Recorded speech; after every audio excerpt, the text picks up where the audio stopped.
So good morning guys और आपके क्रिक exam channel में आप सभी का स्वागत है। तो आज की इस वीडियो में 26 अप्रैल के इंपॉर्टेंट करंट अफेयर्स को हम लोग कवर करेंगे।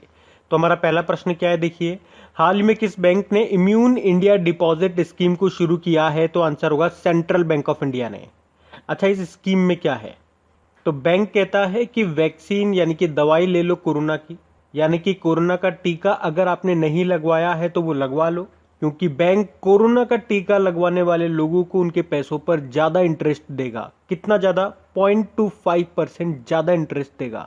तो लोगों को वैक्सीन लगवाने के लिए प्रोत्साहित करने के लिए ऐसा किया है सेंट्रल बैंक ऑफ इंडिया ने। ये स्कीम शुरू की है, इसका नाम है इम्यून इंडिया डिपॉजिट स्कीम, ताकि लालच में ही सही लोग जल्दी जल्दी टीके तो लगवाएं। बाकी सिटी बैंक, आपको याद होगा, इसने भारत में अपना कंज्यूमर बैंकिंग बंद करने का निर्णय लिया था। आरबीएल बैंक की बात करेंगे तो पे बाय बैंक एप्लीकेशन के लिए मास्टर कार्ड के साथ समझौता किया था। और एक्सिस बैंक ने वियर एंड पे कॉन्टैक्टलेस पेमेंट वियरेबल डिवाइस को लॉन्च किया था। सेंट्रल बैंक ऑफ इंडिया की बात करेंगे, इसका हेडक्वार्टर मिलेगा आपको मुंबई में। इसकी स्थापना 1911 में हुई थी, इसलिए इसकी टैगलाइन क्या है? Central to you since 1911। MD CEO इसके मातम वेंकट राव है। बढ़ते आगे। अच्छा, फिर बताइए, अभी हाल ही में भारत और किस देश के बीच में वरुण 21 नाम का नौसैनिक अभ्यास शुरू हुआ? तो आंसर होगा फ्रांस। तो भारत और फ्रांस की नौसेनाओं ने वरुण 2021 नाम का नौसैनिक अभ्यास अभी शुरू किया। यह अभ्यास 3 दिनों तक चलने वाला है, 25, 26 और 27 अप्रैल को। अच्छा, कहाँ पे शुरू हुआ? तो अरब सागर में। ये इसका 19वां संस्करण है। तो दोनों देश शांति, सुरक्षा और समुद्री स्थिरता को मजबूत करने के उद्देश्य से ये अभ्यास कर रहे हैं। अच्छा, वैसे मैं अभी आपको बता दूं, अभी फ्रांस जो है वो जापान और अमेरिकी नौसेनाओं के साथ अपनी पहली संयुक्त सैन्य ड्रिल आयोजित करने जा रहा है। यह अभ्यास 11 से 17 मई तक आयोजित किया जाएगा। अब बात फ्रांस की है तो इसके बारे में जान लो। ये रहा मैप में फ्रांस। देखो, फ्रांस की कैपिटल पेरिस है। आप जानते हो 2024 में जो ओलंपिक होंगे वो पेरिस में ही होंगे। और 2024 के ओलंपिक जो होंगे उसमें 4 नए नए गेम्स को ऐड किया गया था। वो नाम याद रखो आप: स्केटबोर्डिंग, स्पोर्ट क्लाइंबिंग, सर्फिंग और ब्रेक डांस। पेरिस में आपको यूनेस्को का हेडक्वार्टर मिलेगा, फाइनेंशियल एक्शन टास्क फोर्स का हेडक्वार्टर मिलेगा और ओईसीडी यानी कि Organisation for Economic Cooperation and Development का हेडक्वार्टर मिलेगा। यहाँ की करेंसी क्या है? यूरो है। प्रेसिडेंट इमैनुअल मैक्रॉन और प्रधानमंत्री कौन बन गई? जीन कोस्टेक्स। याद रखना, फ्रांस की जो स्टेफनी फ्रापर्ट है वो यूईएफए चैंपियंस लीग में पुरुष मैच में रेफरी बनने वाली पहली महिला बनी थी। और इसी साल भारत और फ्रांस के बीच में स्काईरोज नाम का एक्सरसाइज भी हुआ था राजस्थान के जोधपुर में। वैसे फ्रांस के साथ हम वरुण नाम का अभ्यास तो करते ही हैं, साथ में गरुड़ नाम का और शक्ति नाम का अभ्यास भी करते हैं। अब देखो, यहां से अगर मैं गरुड़ और शक्ति को साथ में मिलाऊंगा तो क्या बन जाएगा? गरुड़ शक्ति। तो गरुड़ शक्ति नाम का अभ्यास और एक समुद्र शक्ति नाम का अभ्यास हम करते हैं इंडोनेशिया के साथ में, वो भी याद रखना। वैसे फ्रांस के साथ अभी हमने एक वायुसैन्य अभ्यास भी किया था जिसका नाम था एक्स डेजर्ट नाइट 21। ये भी जनवरी में हुआ था राजस्थान के जोधपुर में ही।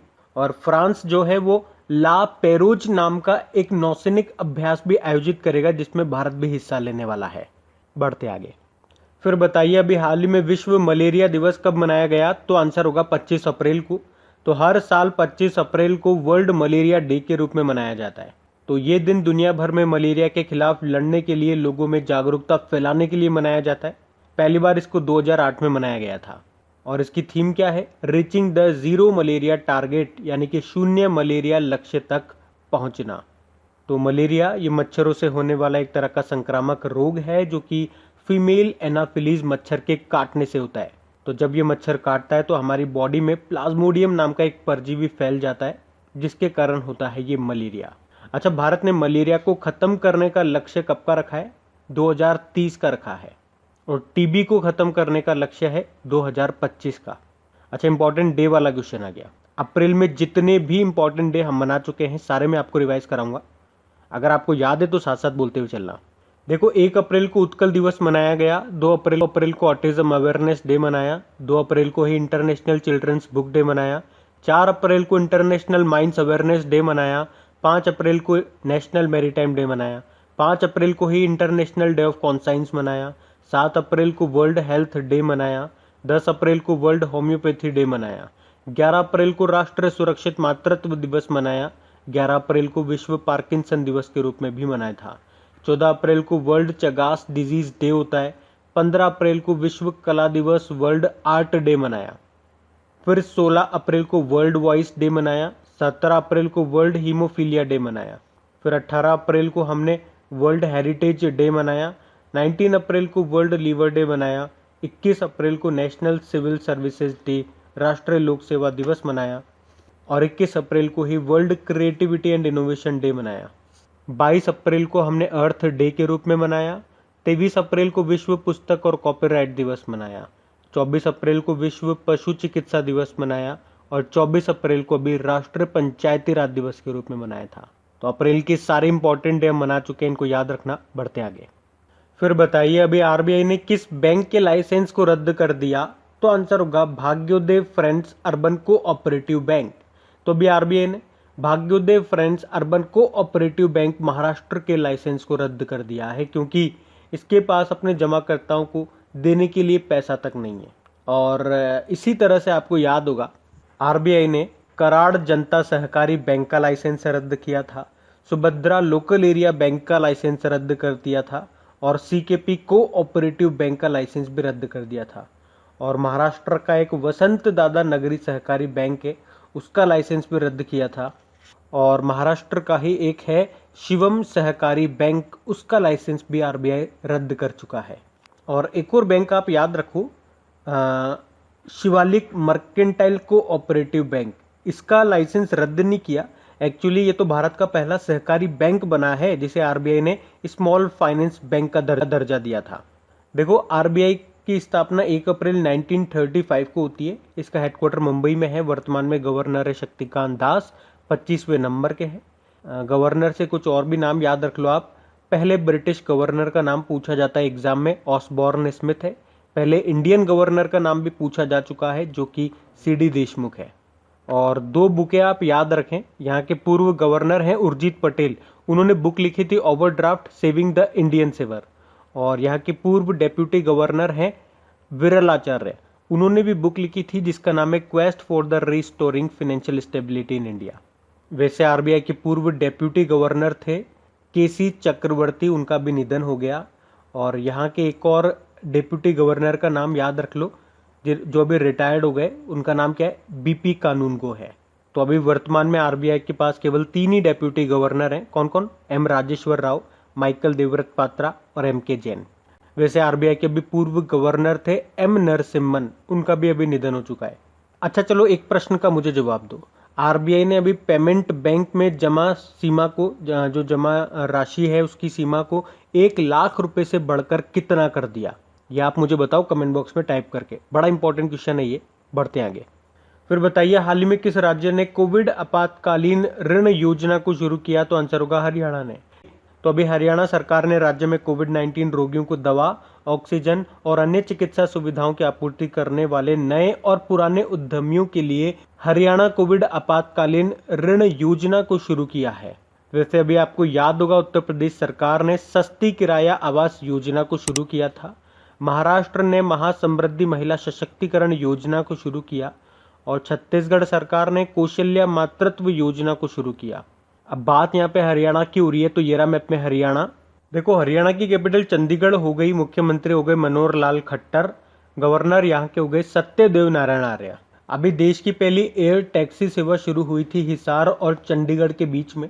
उसके अलावा विद्युत क्षेत्र में कौशल विकास हेतु भारत का पहला उत्कृष्टता केंद्र स्थापित किया गया हरियाणा के गुरुग्राम में। और हरियाणा की पहली महिला सांसद थी चंद्रावती देवी, उनका भी निधन हो चुका है। हरियाणा ने एजुकेशनल चैटबॉट है जिसका नाम है आप मित्र, उसको लॉन्च किया था। उसके अलावा हरियाणा सरकार ने लड़कियों और महिलाओं के लिए महिला व किशोरी सम्मान योजना और मुख्यमंत्री दूध उपहार योजना को भी शुरू किया था। परिवार पहचान पत्र योजना को भी शुरू किया था। और याद रखना 2021 में खेलो इंडिया यूथ गेम्स का जो चौथा एडिशन होगा वो हरियाणा के पंचकुला में ही होगा। और हरियाणा में जो अंबाला सिटी बस स्टैंड है उसका नाम बदलकर सुषमा स्वराज जी के नाम पे रखा गया था। तो ये सब याद रखना आप। बढ़ते हैं आगे। अच्छा बताइए अभी आईसीसी ने किस देश के क्रिकेटर कादर अहमद खान पे 5 साल का प्रतिबंध लगा दिया? तो आंसर होगा यूनाइटेड अरब अमीरात। तो अभी आईसीसी ने यूनाइटेड अरब अमीरात के क्रिकेटर हैं कादर अहमद खान, उन पर भ्रष्टाचार के चलते 5 सालों का प्रतिबंध लगा दिया। देखो आईसीसी की बात करेंगे, स्थापना 1909 में हुई। आईसीसी मतलब इंटरनेशनल क्रिकेट काउंसिल, हेडक्वार्टर इसका दुबई यूएई में है। इसके सीईओ मनु साहनी हैं और इसके अध्यक्ष ग्रेग बार्कले हैं जो कि न्यूजीलैंड से हैं। आपको बता दूं आईसीसी ने इस साल जो नया अवार्ड शुरू किया था, ICC player of the month award, तो जनवरी महीने का जो मेंस अवार्ड मिला था वो ऋषभ पंत को मिला था और वुमेन्स अवार्ड मिला था वो शबनीम इस्माइल को मिला था जो कि साउथ अफ्रीका की प्लेयर है। और फरवरी मंथ का मेंस को मिला था आर अश्विन को और वुमेन्स में मिला था टेमी बेमॉन्ट को जो कि इंग्लैंड की प्लेयर है। और अभी मार्च महीने का पुरुषों का मिला था भुवनेश्वर कुमार को और महिलाओं में मिला था लिजेल ली को जो कि साउथ अफ्रीका की प्लेयर है। अभी आईसीसी की जो ओडीआई बल्लेबाजों की रैंकिंग आई उसमें वैसे तो अभी 3.5 साल से लगातार विराट कोहली टॉप पे चल रहे थे, लेकिन इस बार पाकिस्तान के बाबर आजम टॉप पे आ गए हैं। अब बात यहाँ पे यूनाइटेड अरब अमीरात की हो रही है, तो ये रहा मैप में यूएई। देखो इसकी कैपिटल अबू धाबी है, यहीं पे आपको इंटरनेशनल रिन्यूएबल एनर्जी एजेंसी का हेडक्वार्टर मिलेगा। करेंसी दिरहम हो गई, प्रेसिडेंट हैं शेख खलीफा बिन जायद अल नहयान। अभी यूनाइटेड अरब अमीरात में अरब क्षेत्र का पहला परमाणु रिएक्टर शुरू हुआ जिसका नाम है बराका न्यूक्लियर पावर प्लांट। और यूनाइटेड अरब अमीरात जो है ये अगले साल 2022 तक चंद्रमा पर राशिद नाम का एक मानव रहित रोवर भी भेजेगा। चलिए बताइए अभी यूएई में किस भारतीय बिजनेस टाइकून को शीर्ष नागरिक सम्मान मिला था? तो आंसर होगा एमए यूसुफ अली को। और यूएई ने पहली बार किस महिला को अंतरिक्ष यात्री के रूप में चुना है? तो आंसर होगा नूरा अल मातुशी को। और अभी कुछ समय पहले आईसीसी ने यूनाइटेड अरब अमीरात के 2 खिलाड़ी जिनके नाम है मोहम्मद नावेद और शेमान अनवर, उन पे 8 साल का प्रतिबंध लगाया था। उसके अलावा यूनाइटेड अरब अमीरात की वायुसेना ने जो एक्सरसाइज डेजर्ट फ्लैग 2021 का आयोजन किया था उसमें भारत ने पहली बार हिस्सा लिया था, मार्च में हुआ ये। और यूनाइटेड अरब अमीरात में भारतीय राजदूत कौन है? पवन कुमार है। तो ये सारे पॉइंट याद रखना, बढ़ते हैं आगे। फिर बताइए विश्व प्रतिरक्षण सप्ताह 2021 का विषय क्या है? तो आंसर होगा वैक्सीन्स ब्रिंग अस क्लोजर। तो अभी 24 से 30 अप्रैल 2021 तक विश्व प्रतिरक्षण सप्ताह मनाया जा रहा है और इसकी थीम रही वैक्सीन्स ब्रिंग्स अस क्लोजर। और इसको मनाने का उद्देश्य है सभी उम्र के लोगों को बीमारी से बचने के लिए टीकों के उपयोग को बढ़ावा देना। तो टीकाकरण लाखों लोगों की जान बचाता है और दुनिया के सबसे सफल और लागत प्रभावी स्वास्थ्य तरीकों में से एक के रूप में व्यापक रूप से मान्यता प्राप्त है। तो विश्व प्रतिरक्षण सप्ताह 2021 कब से कब तक मनाया जा रहा है? 24 से 30 अप्रैल तक। थीम याद रखना वैक्सीन्स ब्रिंग अस क्लोजर। बढ़ते आगे। फिर बताइए हाल ही में किस राज्य सरकार ने हर जिले में कोविड केंद्र स्थापित करने का निर्णय लिया है? तो आंसर होगा बिहार। तो जिस तरीके से भारत में कोरोना के मामले लगातार बढ़ते जा रहे हैं, तो इस स्थिति को देखते हुए बिहार गवर्नमेंट ने अपने हर जिले में कोविड सेंटर स्थापित करने का निर्णय लिया है। याद होगा अभी आपको उत्तर प्रदेश ने ई पंचायत पुरस्कार 2021 जीता था। उत्तराखंड ने अभी कोरोना के दौरान उत्कृष्ट कार्यों के लिए उत्तराखंड के देहरादून को स्मार्ट सिटी अवार्ड 2021 से सम्मानित किया गया था। और तमिलनाडु से याद होगा तमिलनाडु के सेलम में एशिया का सबसे बड़ा मवेशी पार्क का उद्घाटन किया गया था। लेकिन यहाँ बात हो रही है बिहार की, तो ये रहा मैप में बिहार। देखो बिहार की कैपिटल पटना है, मुख्यमंत्री हो गए नीतीश कुमार। यहाँ के 2 डेप्यूटी सीएम आपको मिलेंगे, एक तो तारकिशोर प्रसाद और रेणु देवी। रेणु देवी जो है ये बिहार की पहली महिला डेप्यूटी सीएम है। गवर्नर यहाँ के फागू चौहान हैं और यहाँ के चीफ जस्टिस हैं संजय करोल। अभी आपको याद होगा बिहार ने संपत्ति स्वामित्व योजना को शुरू किया था और देश का पहला राज्य बना बिहार अपने टेक्स्ट बुक्स के लिए ई लाइब्रेरी तैयार करने वाला। 2 हरित ऊर्जा कुशल शहर वाला भारत का पहला राज्य बिहार ही है। और वो 2 शहर कौन से हैं? राजगीर और बोधगया। राजगीर से आपको याद होगा पूर्वोत्तर भारत का पहला ग्लास ब्रिज बना नालंदा जिले के राजगीर में। उसके अलावा इथेनॉल संवर्धन नीति को लागू करने वाला देश का पहला राज्य आपका बिहार है। जबकि भारत का पहला इथेनॉल प्लांट की स्थापना की जाएगी छत्तीसगढ़ में। अभी उद्यान महोत्सव 2021 का आयोजन किया गया था बिहार में। उसके अलावा आपको याद होगा बिहार के भागलपुर में खुलेगा राज्य का पहला कछुआ पुनर्वास केंद्र, और भारत का पहला और एकमात्र डॉल्फिन वाइल्ड लाइफ सेंचुरी आपको मिलेगा बिहार में, जिसे कहते हैं Vikramshila Gangetic dolphin wildlife sanctuary. और अभी पटना में ही भारत का पहला डॉल्फिन रिसर्च सेंटर भी खुला है। मधुबनी पेंटिंग आपकी किस राज्य की है? तो बिहार की है, कई बार एग्जाम में आ चुका है प्रश्न। और किस नदी को बिहार का शोक कहते हैं? ये भी कई बार एग्जाम में प्रश्न आ चुका है। कोसी नदी को कहते हैं। अच्छा, बिहार दिवस कब मनाते हैं? 22 मार्च को मनाते हैं, जब वर्ल्ड वाटर डे भी मनाते हैं। यहाँ पे आपको वाल्मीकि नेशनल पार्क मिल जाएगा, राजगिर वाइल्ड लाइफ सेंचुरी आपको मिल जाएगा, कैमूर वाइल्ड लाइफ सेंचुरी आप याद रखो, ये भी अक्सर एग्जाम में पूछा जाता है, आपको मिलेगा बिहार में। बढ़ते हैं आगे। फिर बताइए, विश्व युवा मुक्केबाजी चैंपियनशिप जहाँ पे भारतीय महिलाओं ने 7 गोल्ड मेडल जीते, आपको बताना है ये चैंपियनशिप किस देश में आयोजित की गई? तो आंसर होगा पोलैंड में। तो अभी पोलैंड के कीलेस में आयोजित विश्व युवा मुक्केबाजी चैंपियनशिप में भारतीय महिला मुक्केबाजों ने 7 गोल्ड मेडल जीतकर इतिहास रचा है। और इन 7 महिलाओं के नाम क्या हैं जिन्होंने गोल्ड जीते? गीतिका, नोरेम बेबी रोजाना चानू, पूनम, विंका, अरुंधति चौधरी, टी सनमाचा चानू और अल्फिया पठान पोडियम। बात यहाँ पे पोलैंड की है, तो ये रहा मैप में पोलैंड। देखो इसकी कैपिटल क्या है? वॉर्शो। करेंसी पॉलिश जिलोटी है। प्रेसिडेंट है एंड्रेज डूडा। बढ़ते आगे। फिर आपको बताना है, अभी हाल ही में यूनाइटेड नेशन अंग्रेजी भाषा दिवस और यूनाइटेड नेशन स्पेनिश भाषा दिवस कब मनाया गया? तो आंसर होगा 23 अप्रैल को। तो संयुक्त राष्ट्र के अंग्रेजी भाषा दिवस और स्पेनिश भाषा दिवस ये वैश्विक स्तर पर वार्षिक रूप से 23 अप्रैल को संगठन की ऑफिशियल लैंग्वेज के रूप में अंग्रेजी और स्पेनिश दोनों के उपयोग को बढ़ावा देने के लिए मनाया जाता है। और ये जो यूनाइटेड नेशन स्पेनिश भाषा दिवस है, इसको 23 अप्रैल को हम स्पेनिश साहित्य की प्रतिभा मिगुएल डे करवेंटस की पुण्यतिथि के रूप में मनाते हैं। और यूनाइटेड नेशन अंग्रेजी भाषा दिवस को 23 अप्रैल को इसलिए मनाते हैं क्योंकि प्रसिद्ध अंग्रेजी नाटककार थे विलियम शेक्सपियर, उनका जन्म तिथि और उनकी पुण्यतिथि दोनों होती है 23 अप्रैल को ही। यूनाइटेड नेशन की स्थापना कब हुई थी बताओ? 24 अक्टूबर 1945 को, इसीलिए 24 अक्टूबर को यूनाइटेड नेशन डे मनाते हैं। इसका हेडक्वार्टर आपको मिलेगा न्यूयॉर्क में और इसके सेक्रेटरी जनरल कौन है? एंटोनियो गुतेरेस हैं। अच्छा, यूनाइटेड नेशन में टोटल मेंबर कंट्रीज कितने हैं? सदस्य देश 193 है। ये 193 नंबर का कौन सा बना था अगर आपसे एग्जाम में पूछा जाएगा तो? ये साउथ सूडान बना था, 2011 की बात है ये। बढ़ते हैं आगे।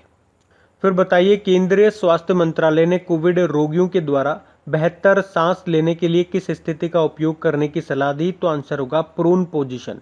तो भारत के केंद्रीय स्वास्थ्य मंत्रालय ने कोरोना वायरस रोगियों के लिए प्रोनिंग फॉर सेल्फ केयर की सलाह दी है, क्योंकि ये सांस लेने में कठिनाई के साथ घर के अलगाव में रोगियों के लिए बेहद फायदेमंद माना जाता है। प्रोनिंग एक मरीज को सुरक्षित गति से मोड़ने की प्रक्रिया होती है। ये स्थिति श्वास और ऑक्सीजनेशन में सुधार करती है। अच्छा, हमारे स्वास्थ्य मंत्री कौन है? डॉक्टर हर्षवर्धन। बढ़ते आगे। फिर बताइए, अभी हाल ही में इंडिया रेटिंग्स एंड रिसर्च ने वित्त वर्ष 2021-22 के लिए भारत की जीडीपी ग्रोथ रेट कितना रहने का अनुमान लगाया? तो आंसर होगा 10.1%। अभी एसबीआई ने 10.4% बोला था और उससे पहले S&P ग्लोबल रेटिंग्स ने 11% बोला था। इंडिया रेटिंग्स एंड रिसर्च ये फिच ग्रुप की 100% स्वामित्व वाली सहायक कंपनी है, जिसका हेडक्वार्टर है मुंबई में। इसके एमडी सीईओ रोहित करण साहनी है। तो अब बात करेंगे कल के वीडियो में पूछे गए प्रश्न के उत्तर की।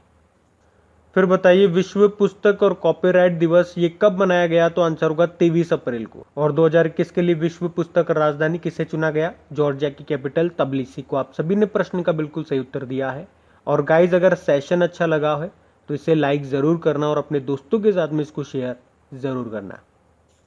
और वैसे भी आप तो आपकी इन करंट अफेयर्स का रिवीजन करवाने के लिए मैं इसका ऑडियो भी तैयार कर रहा हूँ, तो दिन में 4 से 5 मिनट निकाल करके वो आप ऑडियो सुन लीजिए, ताकि आपका इन करंट अफेयर्स का फिर से रिवीजन हो जाए। क्योंकि आपको पता है चीज़ों को पढ़ना इंपॉर्टेंट है, लेकिन समय समय पर उनका रिवीजन करना बहुत ज़्यादा ज़रूरी है। रिवीजन नहीं करोगे तो वो सारी चीज़ें आप भूल जाओगे। तो आप ही के लिए मैं इसका रिवीजन ऑडियो तैयार कर रहा हूँ। तो उस ऑडियो का लिंक मैंने नीचे डिस्क्रिप्शन में दे दिया है, वहां जाकर के आप मुझे फॉलो कर लीजिए, और फॉलो करने के बाद में पास में जो बेल आइकन आएगा आप उसे जरूर दबा लेना, ताकि जब भी मैं ऑडियो अपलोड करूं उसका नोटिफिकेशन आपको मिल सके। और एप्लीकेशन अगर अभी तक आपने डाउनलोड नहीं किए तो उसका लिंक भी आपको नीचे मिल जाएगा। वहीं पे आपको क्विज, वीडियो, पीडीएफ सब मिल जाएंगे। तो इस प्रश्न का उत्तर आता है तो कमेंट बॉक्स में जरूर टाइप करिए। चलिए अब मिलते हैं करंट अफेयर्स के रिवीजन वीडियो में। Thank you guys.